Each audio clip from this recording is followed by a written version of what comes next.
One more round of salawat in honor of Amir al-Mu'mineen Ali ibn Abi Talib. Allahumma salli ala Muhammad wa ali Muhammad. A'udhu billahi minash shaitanir rajim. Bismillahir rahmanir rahim. Alhamdulillahi rabbil alamin. Wa sallallahu ala sayyidina Muhammad wa ala ahli bayti tayyibin at-tahirin. Respected elders and brothers, assalamu alaikum wa rahmatullahi wa barakatuh. Wa alaikum assalam. On the birth anniversary of our Amir al-Mu'mineen, Abul Hasan Ali ibn Abi Talib, salamullahi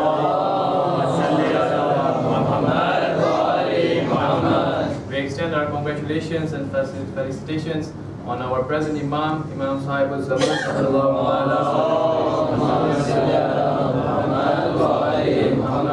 Please also accept this word from me to all of you. Many of us have studied the life of our holy Imam, and one of the most rather significant life of the phase of the Imam is the one of his birth. Just a short history of the birth of Imam.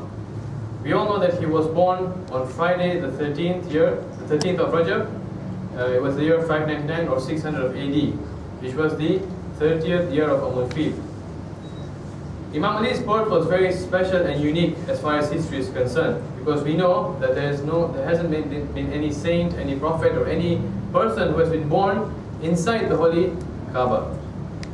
And the fact that Imam Ali was born inside the holy Kaaba carries a significant position of Imam Ali alayhi salam on his own. And to understand the significance of the birth of Imam Ali in the Kaaba, you need to know that what is the history of the Kaaba itself. The history of the Kaaba, the holy Kaaba was built by firstly Nabi Adam, and then it had been destroyed over the time, and it was during the time of Nabi Ibrahim that Allah subhanahu wa ta'ala asked him to raise the foundations of the holy Kaaba. That is what we read in Surah Baqarah ayat number 126 and 127, where Allah subhanahu wa ta'ala tells Nabi Ibrahim with the help of his son to raise the foundations of the holy Kaaba and build the Kaaba. And then we see that in the same Surah Baqarah, but in ayat number 125, what Allah subhanahu wa ta'ala says is that it tells Nabi Ibrahim that you've built this Kaaba, make sure you purify it. Purify it for what purpose? There are 4 purposes that are mentioned in this ayat. The first purpose that he mentioned is for the purpose of people who will do tawaf. That is circulation, doing umrah and hajj that we all doing. The second reason to whom Allah asked Nabi Ibrahim to have the Kaaba purified is that there will be for the person who will stay in it. The third reason why is for the people who will do ruku in front of it. And the fourth reason why is for the people who will do sujood in front of it. This is the 4 reasons why Allah asked Nabi Ibrahim to purify the Kaaba. Now it is evident when we talk about the reason of tawaf and the ruku and sujood, is that we all practice it. The tawaf is during hajj and umrah, and the ruku and sujood when we perform our salat. But the second reason where he mentioned that for the person who will stay in it. Now we know throughout history of Islam that there has been none who has actually stayed in the holy Kaaba except for the mother of Imam Ali, that is Fatima binti Asad.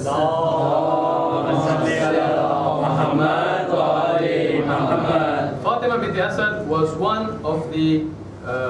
was also a descendant from the Banu Hashim. Likewise, we've seen that Imam Ali's father, that is Abu Talib, was also the descendant from the Banu Hashim. When we read also the history of Kaaba, we see that the custodian of the holy Kaaba has always been the descendants of Nabi Ibrahim.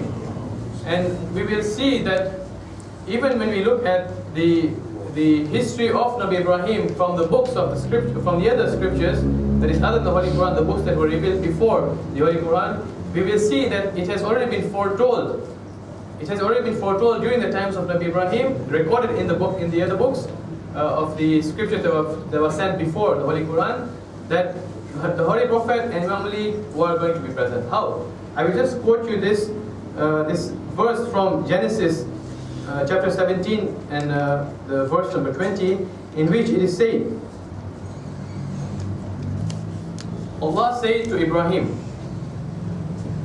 when Ibrahim asked for glad tidings for Nabi Ismail, that is his son, this is what Allah replied him. He says, And as for Ismail, I've heard from you, because Nabi Ibrahim asked Allah for some blessings for Nabi Ibrahim, for his son Nabi Ismail. Allah says, behold, I have blessed him and will make him fruitful and will multiply him exceedingly. 12 princes shall he beget, and I will make him a great nation. This has already been foretold. The existence of the Holy Prophet and the existence of Imam Ali being the first of the 12 princes mentioned in the books before the Holy Quran clearly mentions the position of the coming of Imam Ali ibn Abi Talib.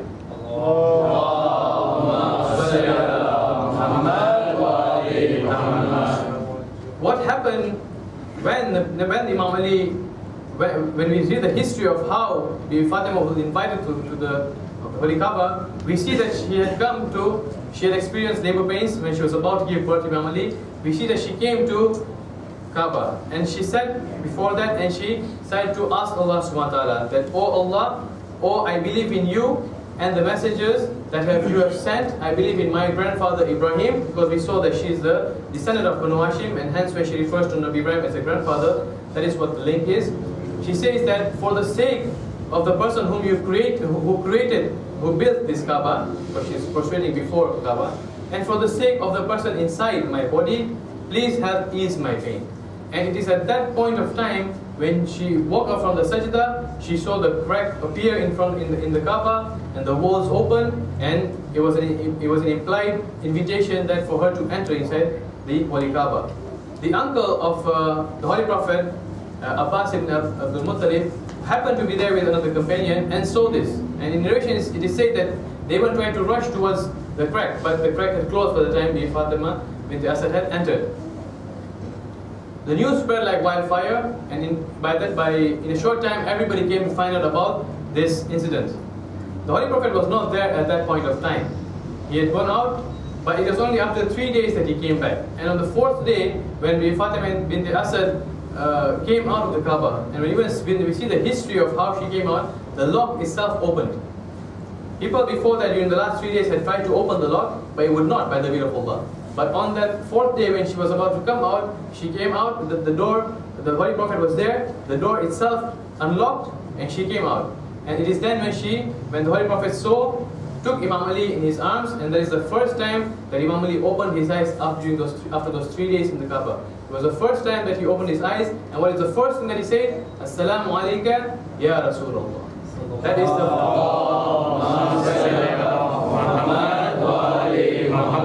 those are the first things that Imam Ali had mentioned in the arms of Rasulullah. And then we've studied the life of and the biography of Imam Ali, of how the Holy Prophet then raised him, and of course the history has told itself.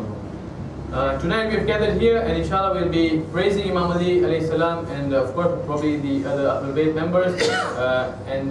For that I just have a short thing to start with before we proceed. Is just would like to share one share with all of you in Urdu.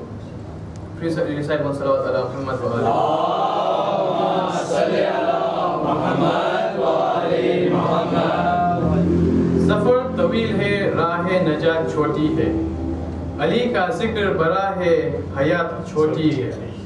Ali को कैसे मैं मौलाए कायनात कहूँ, बड़ा है नाम अली का, कायनात छोटी है। अरे हैदरी या अली। माशाअल्लाह।